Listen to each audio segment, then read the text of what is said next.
There are two late changes on the Limerick team, both in the forwards. Niall Moran is in for Declan Hannon, while Patrick Begley takes the place of David Breen. Gavin O'Mahony starts at centre forward, having missed Kilmarnock's All-Ireland Club semi-final win because of suspension. Last year's minor captain, Cian Lynch, makes his league debut. Waterford have added a host of young players to their panel over the winter, and two of their 2013 minors start this evening. Tom Devine is in at centre forward and Michael Carney is named at corner forward. Kevin Moran at 28 is the oldest player on their starting 15.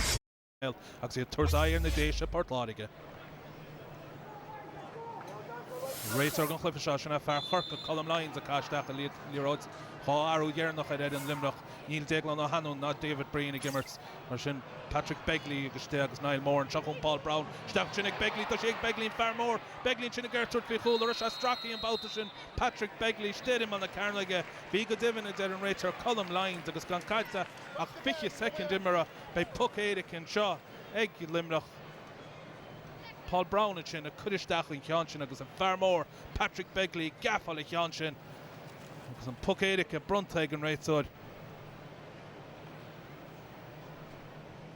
Mar sin sé David Reedy hogus in Ciansha túir stéad a lína tá chun Reedy ball Cianchin ísil taig búr gus den sin dailes cumann a chuléach níor sábalta I chuneal machas in anglach mar sin sárthús chu ag Limerick leis a glufa seo agus cúlach go láiste go nómad imara Reedy sin bed nach in Cansar well sé bhí daile taig búr cumann a chulé a cúl na hangaí baint amach ag Reedy.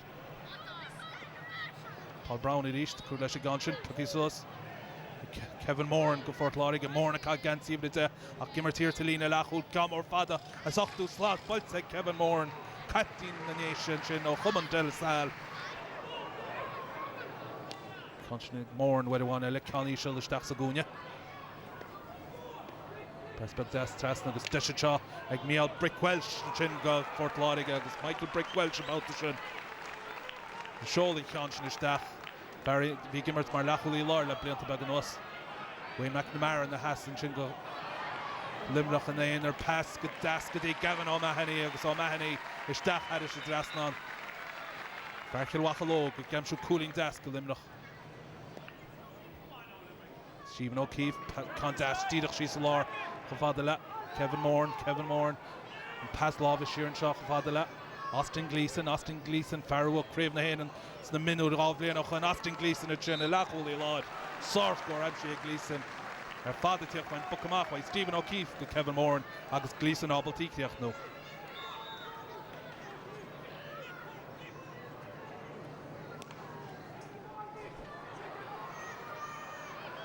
Mar sin freagamá tuí ag Portláide ag a gúil sin a fear Limerick ag fíorthús a chlufa. Seachún Brian O'Halloran na picús an Cianchin Rob. Pass lábha siar seachún Jamie Byrne a sin fear lár parca Camar Ord ball teige in isteach. Agus cheirigh cín go chulaí níos garant na bhór in isis. Agus Portláide go mór nuachtar sa géad leis seo. Camar fada glanta sin ag Wayne McNamara an óráin ceanchúntar tuchta tíiste.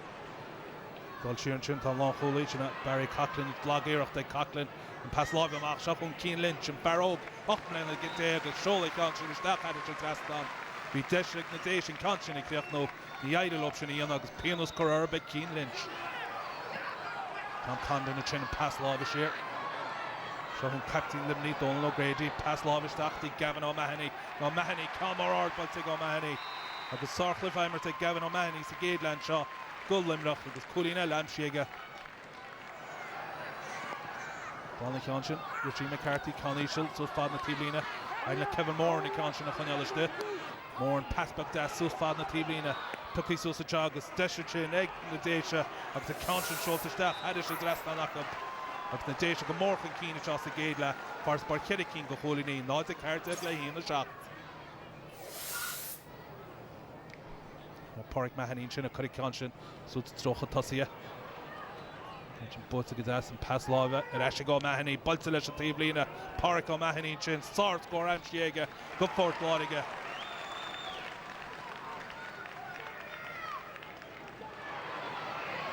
So chun feart attack go Páric teig le hama James Ryan a chlána Cianchin so sa trocha tosaí. Siúr sin go Portláric Gearan Conscience Vic Sos ní ein option íla Picky Sosig Adrian Breen go Limerick agus Perna Beershi could have Conscience isteach eile sa drastan Adrian Breen ag sin leis a gólín Laidún Bhearna agus í trícín go chólín í botúns an ting na cúlia Breen ábití Vic Sos agus í cheola Conscience seach Tom Condon ag sin go Limerick and Conscience a bhlána camar fada Baltic Condon sus a Jonah Dosia Begley ticht amach in or one Imi lash the gosh on Tom Morrissey into the Morrissey chin burst to him poled and Conscience block out that puck Eda Kelle Brunta Ed Limnoch because Tom Morrissey fares him a minute Limni la Robli and also Stinchin Camor fada is Alia lash de Beidr puck Eric shin bug amach the Brunta and right her column lines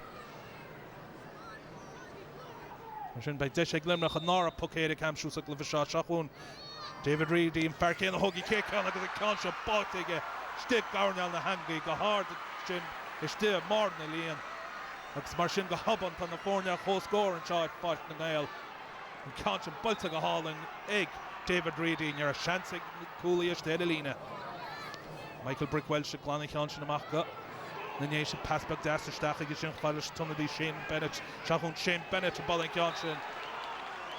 From Farrow, Humman Wallen Taggart to attack on Parka. Nadesha Fraggers and Fokedic and Gamadi, Stirach Mara Inters Gatela. Michael Brickwell, Slesha Bass, against Bennett, Lesha Goolin. James Ryan in each Glor Shelleva, Butek, James Ryan to Darla, Shagalimna. Pass back to Stack the Omani. Takeda Hoolin Amshiego Bahani Gadisha. Will a Kugik on Amshiega, Tagazivin.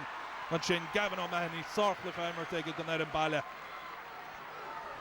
Sarcliffe and a Chonish have fought the nail. Fearville, Ed in the Fornia, Shahun, Portláric and Passamach the Austin Gleeson, Dailish Coolin Amshus Agedla, Ta Owlet into Sadara Lega.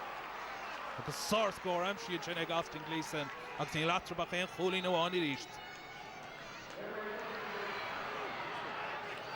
There's Feckham with Cooley the Bow and on the chalk the captain fighting.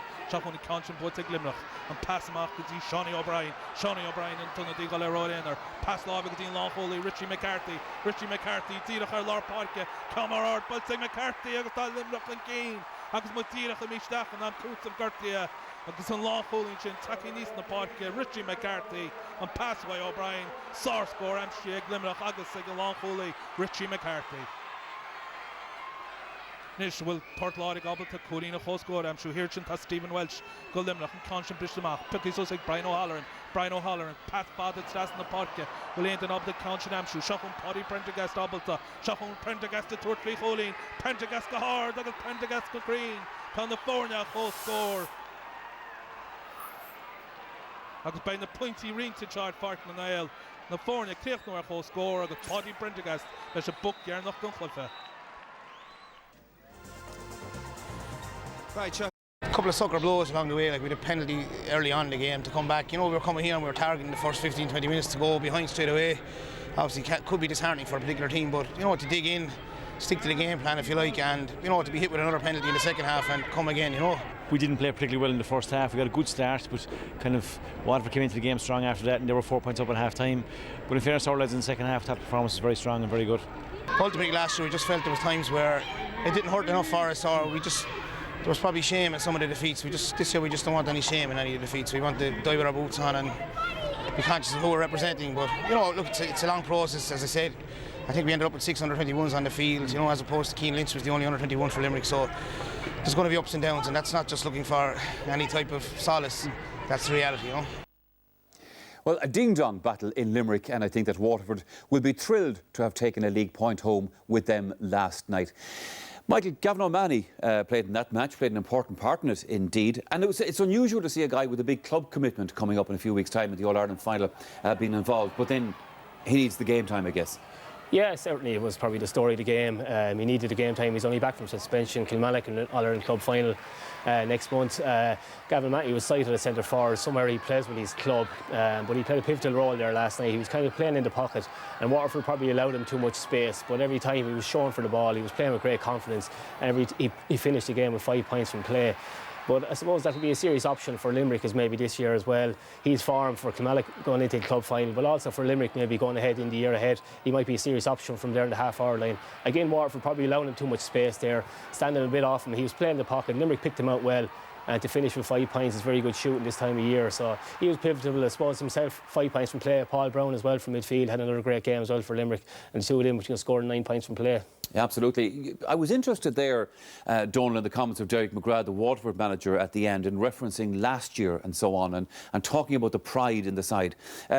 Waterford, of course, have had a great sort of period in hurling and some fantastic players. They're in danger maybe of slipping away from that, but clearly that's something the management don't want to see happen. They want to keep this team focused. Yeah, you could hear that in Derek's voice there, and you've got to respect that passion for, you know, the people. I think he mentioned that he represents. Yes. And Waterford, to me, is it's a hurling county. They're a proud hurling people. And there's a friend of mine who watched a lot of colleges hurling over the last couple of years, and he's been telling me that he's been really impressed by the younger Waterford players that are coming up. So hopefully the glory days are not lost for Waterford, and we'll see them back at the top table again. I think you have them intimidated down that end of the country down there, Michael Kavanagh. They'll keep looking over the border, actually. Yeah, maybe so, Michael. But no, they're doing great work, and it's good to see that performance last night. And I suppose that really throws open 1B as well. It's going to be very competitive. Oh, yeah. And I suppose them two teams would have their sights set on promotion, you know. So it's going to throw the group open. So an interesting